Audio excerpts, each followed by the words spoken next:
అందరికీ నమస్తే ఫ్రెండ్స్. చూడండి, ఈరోజు మాది కోడిగుడ్డు టమాటా కర్రీ వైట్ రైస్. చూడండి ఫ్రెండ్స్, గుడ్డు ఎంత కమ్మగా ఉంటుందంటే కోడిగుడ్డు టమాటా అయితే నాకు చాలా ఇష్టం అండి. చాలా కమ్మగా ఉంటుందండి చెప్పాలంటే కోడిగుడ్డు టమాటా. గుడ్డులో ఎక్కువగా మాంసకృతులు ఉంటాయండి. దానివల్ల మన శరీర నిర్మాణానికి చాలా అవసరం. అట్లాగే మన బాడీలో ఎక్కడైనా డ్యామేజ్ అయి ఉంటుంది కదండి సెల్.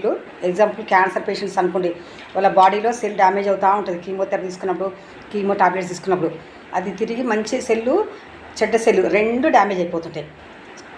అబ్నార్మల్ సెల్తో పాటు నార్మల్ సెల్ కూడా డ్యామేజ్ అవుతుంది. నార్మల్ సెల్ తిరిగి రిపేర్ అవ్వాలంటే తప్పనిసరిగా మనం ప్రోటీన్ తీసుకోవాలి.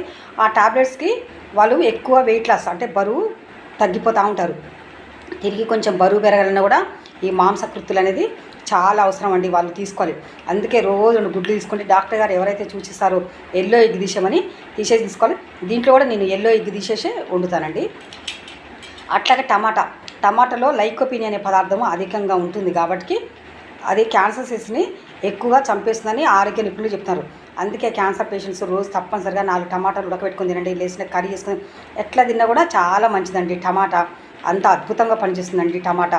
అట్లాగే టమాటాలో ఫైబర్ అంటే అధికంగా పీచు పదార్థం ఉండటం వల్ల మనకి మలబద్ధకాన్ని నిరోధిస్తుంది. అట్లాగే మన జీర్ణక్రియను మంచిగా మెరుగుపరుస్తుందండి. ఆ టమాటాలు విటమిన్ సి అధికంగా ఉండటం వల్ల మనకు వ్యాధి నిరోధక శక్తి పెరిగి చాలా ఆరోగ్యంగా ఉంటాం. యాంటీ ఆక్సిడెంట్స్ కూడా చాలా పుష్కలంగా ఉంటాయండి. దానివల్ల కూడా మనం చాలా ఆరోగ్యంగా ఉంటామండి. టమాటాలో విటమిన్ ఏ, విటమిన్ కే అనే పదార్థం ఉండటం వల్ల మన కన్ను దృష్టి కూడా చాలా ఆరోగ్యంగా ఉంటుంది. టమాటాలో లైకోపీన్ అధికంగా ఉండటం వల్ల మన ముఖానికి టమాటా అప్లై చేసినప్పుడు చాలా బాగా పనిచేస్తుందండి. అప్పుడు మనకున్నటువంటి ఫేస్ మీద ఉన్న డెడ్ స్కిన్ అంతా ఊడిపోతుందండి. మెడకి ఇదంతా చేసినాక అప్లై పండు టమాటాని కట్ చేసి ఆ డెడ్ స్కిన్ అంతా ఊడిపోయి మంచిగా న్యాచురల్గా ఉండి గ్లో వస్తుందండి. అంత మంచిదండి టమాటా. రోజువారీ భోజనంలో తప్పనిసరిగా టమాటా తీసుకోండి, ఆరోగ్యంగా ఉంటారు.